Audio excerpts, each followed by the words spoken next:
Hi, my name is Josh Ewing. Welcome to my channel. I seek to coach, inspire, and motivate musicians to grow and excel doing what they love to do. I want to encourage you to subscribe if you haven't already and ring the bell so you can get notified of new content.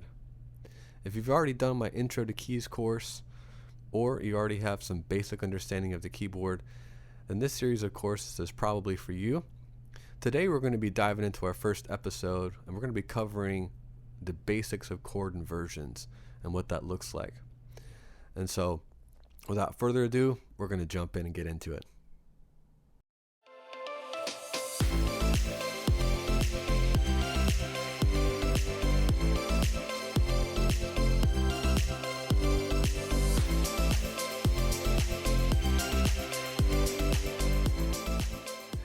All right, we're going to get started. And so in today's session, this is the beginning of our intermediate course. We're going to be talking about chord inversions. And if you've been playing piano for any length of time, you're probably familiar with basic triads. And with basic triads, these are just 3-note chords that are made up of 2 intervals of a third that are stacked on top of each other. Okay? We could also think of these as root position chords. And root position just simply means that the root or the name of the chord is at the bottom. For example, we have a C major triad. Okay, this would be root position because if you think about like the root of a plant or the root of a tree, the root system's on the bottom, and you've got your C right here, you've got your third of the chord, and you've got your fifth. Okay, and these are the most common, and these are the chords that you're going to learn first. These are the chords that we covered in our Intro to Keys class, and they're very easy to play and very easy to remember because especially with our right hand, we just have to think about our thumb playing the root and then 3 and 5. Okay, and so they're very very practical, be able to move around. Okay, very practical and easy to remember. So this is an acceptable way of playing a chord progression, but it tends to make the chord changes sound kind of clunky and disjointed. If you were to play like a C major to an A minor, F major, G major, it's not bad, it's not horrible sounding, but there's definitely this kind of awkward jump when you're going from your C major up to your A minor, or even if you went down to the A minor. And really what you're hearing is that the individual voices of the chord are not smooth, they're not close together. And that's one of the reasons why it sounds a little bit clunkier than maybe we want. The other thing that is an issue is that you have to move your hand more. So there's more physical effort in just sticking with your root position chords. If you notice, I had to you kind of have to move a lot with your right hand, or with any hand that's playing the chord. You have to move quite a bit more to achieve those chord changes when you're just using root position. And so what we're going to dive into today is the concept of chord inversions. Now, chord inversions are a really powerful tool because they allow you to change chords with minimal movement. And so we'll just talk about kind of the physical advantage of a chord inversion first, but also it allows a more musical and smooth change between each chord voice. So just like I mentioned with root position, you're extremely limited because you've only got one way to play the chord. Okay, you've only got one way to play a C major, you've only got one way to play a G major, and so on and so forth. And so it's much more limited. You're much more limited there. And so one of the great things about chord inversions is just like a great vocal arrangement. If you listen to really tight vocal harmony. The vocal harmony sounds so good because the changes between each voice are very minimal, but they make sense. And so that's very similar to when we're doing inversions on the piano, because really it's very much like vocals. We're creating chords, we're creating harmony. And so that's what we're going to look into. Now, simply put, a chord inversion rearranges the existing notes of a chord. Okay, I'm going to say that again. A chord inversion rearranges the existing notes of a chord. Some people get confused because they think, oh, I got to add this note or I got to add this note. It's way more simple than that. We're just simply rearranging the notes that we already have in the chord. So for example, if we have a root position C major chord, okay, we've got our C, E, and G. Okay, another way that I would think about this as well is root, third, and fifth. Okay, just by way of review, you got your root. Now this is called the third because it's a third up from the root. 1, 2, 3. And this is our 5 because it's 5 notes up from the root. So your other voices are contingent on where that root is. That's why we call it the third and the fifth. Okay, very important to remember. Okay, so we have root position right here. We call that root position. Now, our first inversion is our first inversion. Okay, and why there isn't more of a creative name here, but literally it's called first inversion. Okay, and what's going to happen here is we're going to take the root of the chord. Okay, we're going to take the root of the C major chord, and we're going to rearrange it so that the root is now on the top of the chord instead of on the bottom. Now again, we're just rearranging the notes that we already have. We're just, think about like 3 singers on a stage. Okay, we're not adding another singer, we're not taking a singer away. We're literally just rearranging where they are standing on the stage. So I think that visual representation can help as well. If you just think about singers on a stage, where they're actually at. Okay, so the root is going to be up here at the top. Okay, now we have to have a place for the other voices. And so the way that's going to work is our third is going to be on the bottom, and our fifth is going to be in the middle now. Okay, so now we have 3, 5 root, or if we were talking about the actual notes, E, G, and C. Okay, so we go back to root position. We have C, E, G. Now we're going to first inversion. Root is now on the top. Okay. Another way that you could think about this is if you look at the root position chord, all we're literally doing is this note is going from here to here. So these two stay exactly where they're at, but now you're just moving the root up to here. Okay, so this would be called first inversion. Okay, so notice again, I know I'm saying this a lot, but it bears repeating. No new notes were added. We literally just rearranged where those existing notes were. Okay, another thing I want to mention, it's really important to think about your chords in terms of the individual notes or the voices that make up the chord itself. You know, it's easy to kind of learn by rote or learn by even muscle memory. Oh yeah, this is an E minor chord because my thumb's on an E.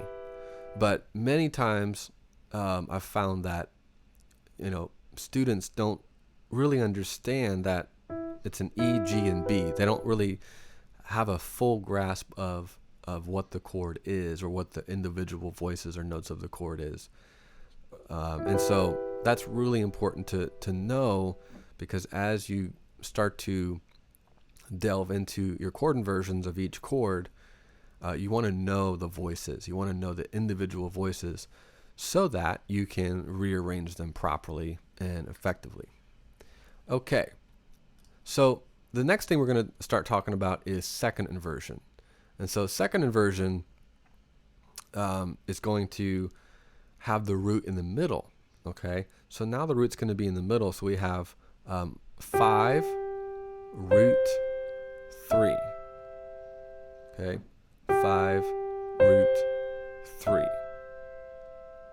Okay, and so we have, if we go back, root position, root 3 5 3, first inversion, 3 5 root, second inversion, 5 root 3.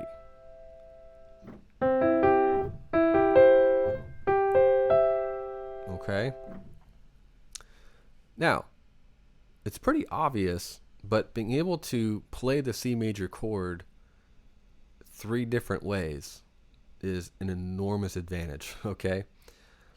So, for example, we'll kind of, I'm going to jump ahead just a little bit, and then we'll come back to this.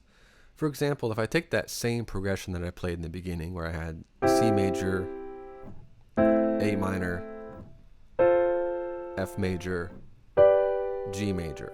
Okay, those are all root position. Okay. Now, if I was to play that same progression using inversions, it might sound something like this.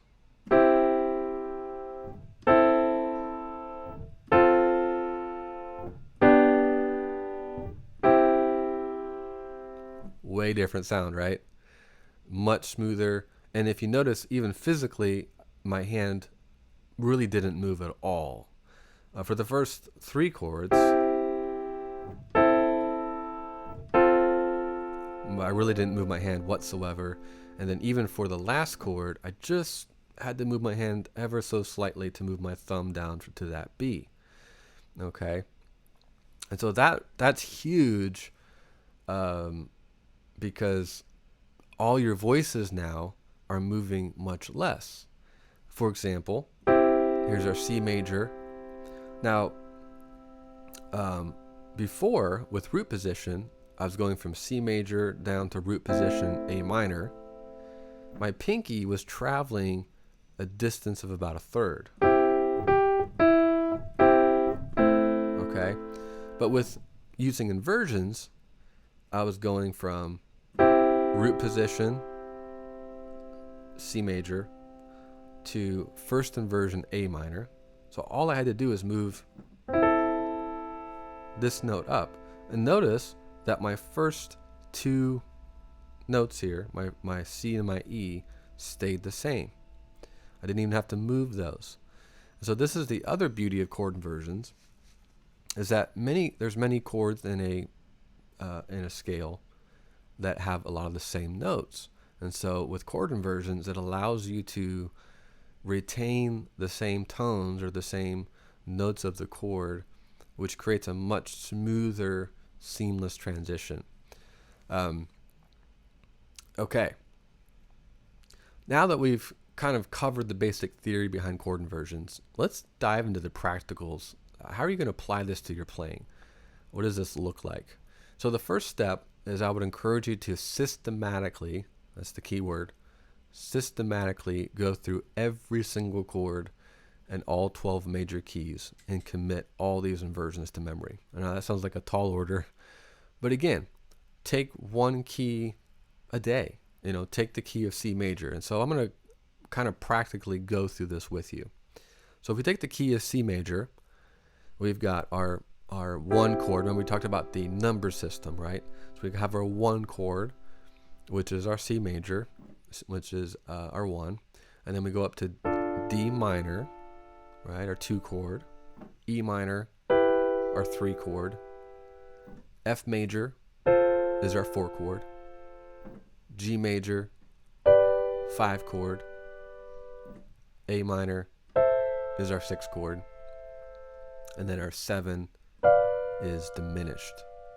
Okay, so systematically, here's what you could do.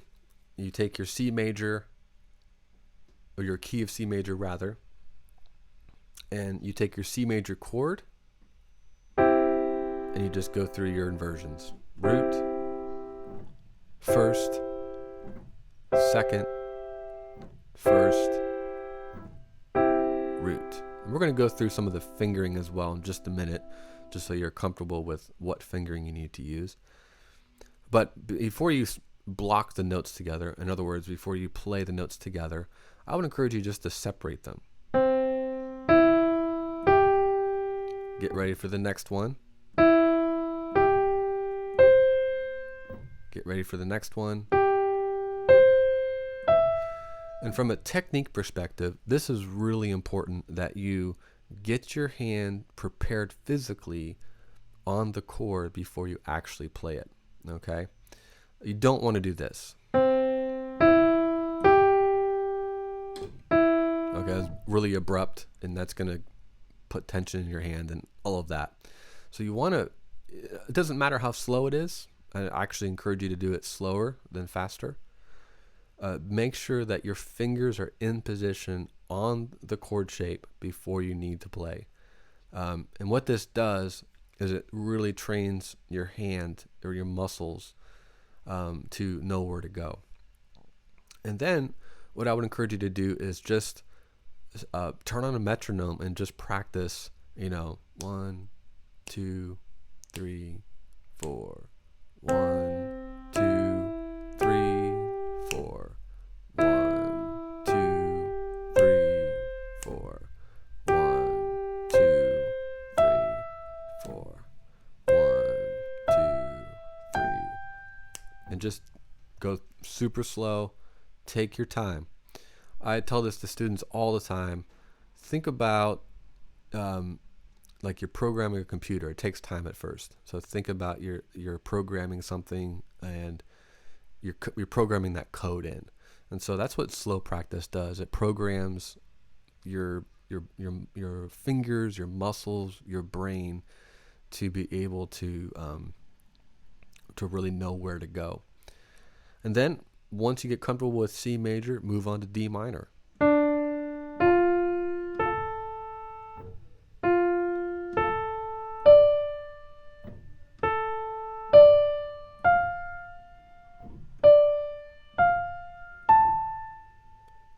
Okay, and then you just move on to E minor and just continue up the key of C. And that could just be for one day. And then the next day you could move on to the key of G, and then the next day move on to the key of D, and so on and so forth. And so the key here is to be systematic and just do it. Now the next thing that we want to talk about is what fingers do you need to use? This is important as you go through at least your white keys, your white key scales. And so for root position, you probably already know this, but 1, 3, 5. Well, this is our right hand, 1, 3, 5. Okay, it's just the easiest setup. And then for first inversion, we want to do 1, 2, 5. Now the reason for this is that we have a bigger distance between our G and our C, and so we want that 1, 2, 5. 1, 3, 5. You can get away with it, but it's going to be a little bit more awkward for you. So I would encourage 1, 2, 5. Okay, and then for our second inversion, 1, 3, 5. So again, 1, 3, 5. 1, 2, 5, and then 1, 3, 5. Okay, and if you can just remember that your root position and your second inversion have the same exact fingering, and then your middle inversion or your first inversion is going to be the different one is going to be 1, 2, 5. If you're going to do chords with your left hand, it's going to be, I would think about it like this: 5, 3, 1, since you're going from your root, just kind of the mirror image. And then we've got first inversion, 5, 3, 1, and then 5, 2, 1. So a little bit different. So you've got 5, 3, 1, 5, 3, 1, 5, 2, 1. Okay, so that's just the basics about chord inversions. And in the subsequent courses that we're going to be going through with intermediate keys, we're going to learn how to really unpack these and how to create and think through this idea of applying these to your songs. But for right now, what I would encourage you to do is just you're kind of like building a database. So build your database, take your time, don't rush through the process, go through your major keys, go through the chords in each key, get comfortable playing through each chord and through each inversion. And I would do it to the click, I do it to the metronome, and then gradually increase your tempo as you go along, so that after a while, start out slow.